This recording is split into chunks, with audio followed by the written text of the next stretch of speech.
নমস্কার বন্ধুরা, শ্যামলী রান্নাঘরে আপনাদের সবাইকে স্বাগত।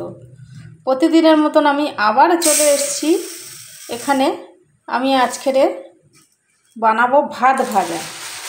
তো ভাত ভাজা বানাবার জন্য আমি এখানে 2 কাপ চাল নিয়ে নেব, বাসমতি রাইস।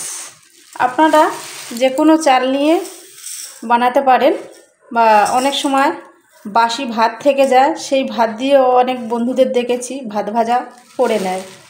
তো আমি ভাত এক্ষুনি বানিয়ে সেই ভাত দিয়ে আমি ভাত ভাজা করব। তো বন্ধুরা, এই কাপের আমি 2 কাপ চাল নিয়েছি। আপনাদের যতটা প্রয়োজন ততটা নিতে পারেন। তো আমি চালগুলো 3-4 বার জল পাল্টে খুব ভালো করে ধুয়ে নেব। এদিকে আমি একটা পাত্রের মধ্যে জল বসিয়ে দিয়েছি গরম হওয়ার জন্য। গরম মানে জলটা খুব ভালো করে ফুটিয়ে নিতে হবে। তো জলটা ফুটে গেছে, এবার আমি চালগুলো দিয়ে দেবো। তো বন্ধুরা, আমি চালটা 20 মিনিটের মতন ভিজিয়ে রেখেছিলাম ধোয়ার পরে। তো চালটা যদি একটু ভিজিয়ে রাখা যায় কিছু সময়, তো ভাতটা বেশি ভালো হয়।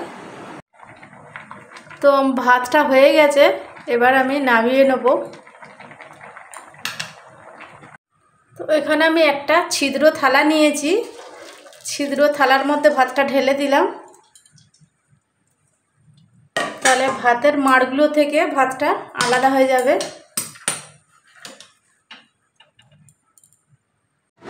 তো একটা কড়া বসিয়ে দিয়েছি। তো ভাত ভাজার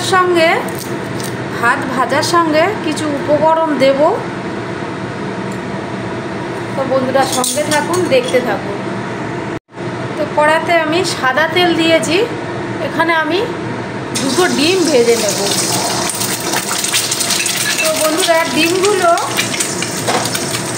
একই সঙ্গে আমি বাটির মধ্যে ফাটালাম না, কারণ একটা যদি খারাপ থাকে একটার সঙ্গে আরও একটা খারাপ হয়ে যাবে, ফেলে দিতে হবে।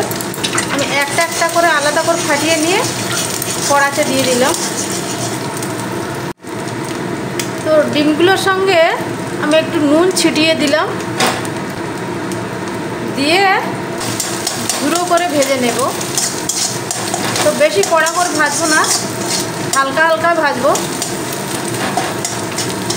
এরকম সাদা সাদা থাকবে, এরকমভাবে ভেজে নেব। তো বন্ধুরা, এরকম ভাত ভাজা আমাদের বাড়িতে প্রায় দিন করে খাওয়া হয়। তো আমার বন্ধুদের সঙ্গে শেয়ার করা হয়নি, তো আজকের ওই আমার বন্ধুদের সঙ্গে শেয়ার করিনি। ভাত ভাজাটা তো খেতে খুবই ভালো লাগে। তো ডিমগুলো এবার তুলে নেব। তো ডিম ভাজা তুলে নেওয়ার পরে আমি আবারও একটু সাদা তেল দিয়ে দিলাম। সাদা তেল দিয়ে আমি ভাত ভাজাটাই করব। তো তেলটা খুব ভালো মতন গরম করে নিয়েছি, দিয়ে দিলাম 1/2 টেবিল চামচ নুন, আর দেবো একটু গুঁড়ো হলুদ। তেলের মধ্যে দিয়ে দিলাম, দিয়ে নেড়ে দিয়ে আমি এবারে কিছুটা সয়াবিন ভেজে নেব ওই তেলের মধ্যে দিয়ে।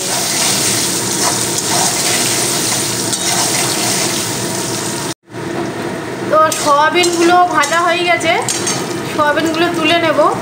তো বন্ধুরা, এই সয়াবিনের মধ্যে কত পুষ্টিগুণ আছে আমার সকল বন্ধুরা জানে। তো সয়াবিন আমরা এরমভাবে যদি ভাত ভাজার সঙ্গে দিয়ে খাওয়া যায় খুবই ভালো লাগবে।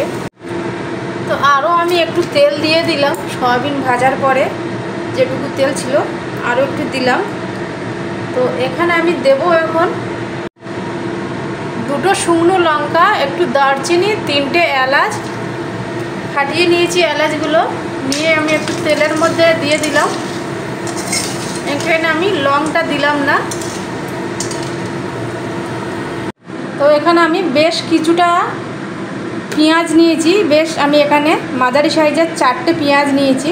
তো এই ভাত ভাজা দিয়ে একটু পেঁয়াজ বেশি দিলে খেতে বেশি ভালো টেস্ট হয়। আর এখানে আমি 4টে কাঁচা লঙ্কা ছোট করে কেটে নিয়েছি। তো এবার আমি কেটে রাখা পেঁয়াজগুলো তেলের মধ্যে দিয়ে দেবো। আর দেবো কাঁচা লঙ্কা। তো বন্ধুরা, লঙ্কা যেমন পছন্দ আপনাদের কমিয়ে বাড়িয়ে দিতে পারেন। তো আমি পেঁয়াজগুলো দিয়ে তেলের মধ্যে বেশি সময় ভাজা ভাজা করব না, এটা কাঁচা কাঁচা অবস্থায়। তো কাঁচা কাঁচা থাকবে পেঁয়াজগুলো, এরকম অবস্থায় আমি এবারে দিয়ে দেবো ভাতগুলো। কারণ পেঁয়াজ একটু কাঁচা কাঁচা থাকলে ভাত ভাজার সময় খাওয়ার সময় মুখে পড়লে বেশ ভালো লাগবে। তো আমি পুরো ভাতটা দিয়ে দিলাম।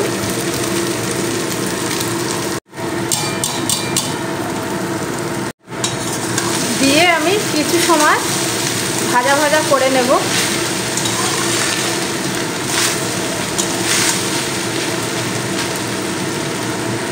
এবার আমি অল্প পরিমাণে আমি এখানে হলুদ দিয়ে দিলাম। হলুদটা দিয়ে খুব ভালো করে ভাজা ভাজা করব একটু সময় নিয়ে।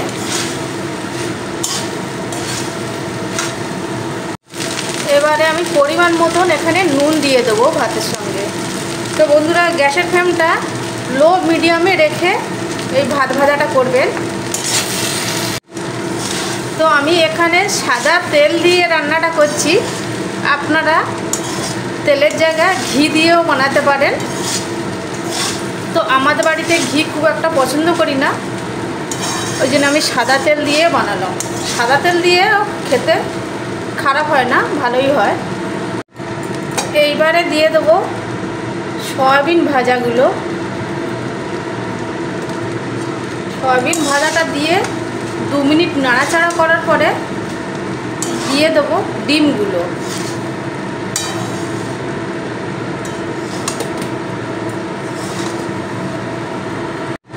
এইবারে ভেজে রাখা ডিমগুলো দিয়ে দিলাম।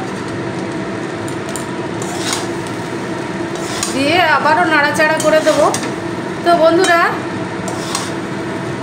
আপনাদের হাতের পাশে যদি কোনো সবজি থাকে, ফুলকপি, তারপরে হচ্ছে বিনস, গাজর, ক্যাপসিকাম, এগুলো থাকলেও দিতে পারেন, খেতে আরও বেশি ভালো লাগবে। তো আমার হাতের কাছে এখন সবজি ছিল না, তাই আমি সয়াবিন ডিম দিয়ে ভাত ভাজাটা সেরে ফেলছি। তো আমার ছেলে আমি দুজনেই এই ভাত ভাজা খেতে খুবই পছন্দ করি। আর দেবো আমি 1 টেবিল চামচ চিনি দিয়ে দেবো। চিনিটা পুরো অপশনাল, আপনারা চাইলে না দিতেও পারেন। আর দেবো একটু গোলমরিচের গুঁড়ো দিয়ে দেবো। তো বন্ধুরা, এই ছিল আমার আজকেকার ভাত ভাজার রেসিপি। কেমন হলো কমেন্টে জানাবেন।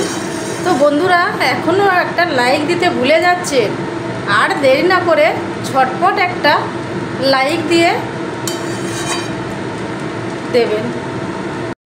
এইবারে আমি এই গরম গরম ভাত ভাজা পরিবেশন করব।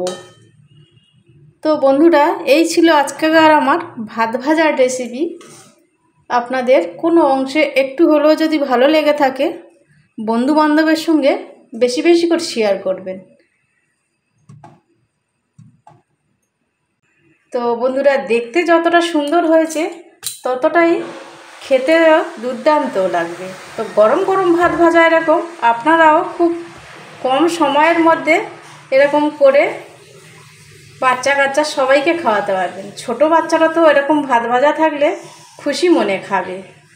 তো ভাত ভাজার সঙ্গে এরকম যদি ঝাল ঝাল একটু ডালের বড়া থাকে, তো এই দিয়ে অনেকটা ভাত ভাজা খেয়ে নেওয়া যাবে।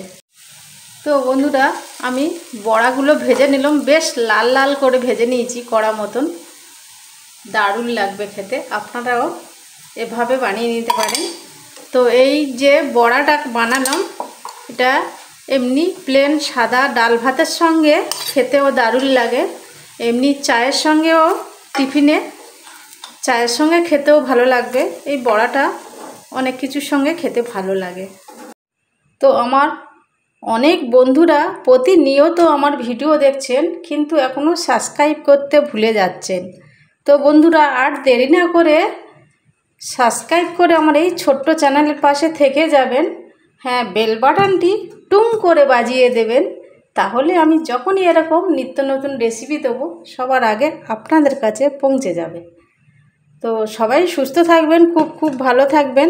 আবার দেখা হবে নতুন কোনো দিনে নতুন কোনো ভিডিওর সাথে। নমস্কার, টাটা, বাই।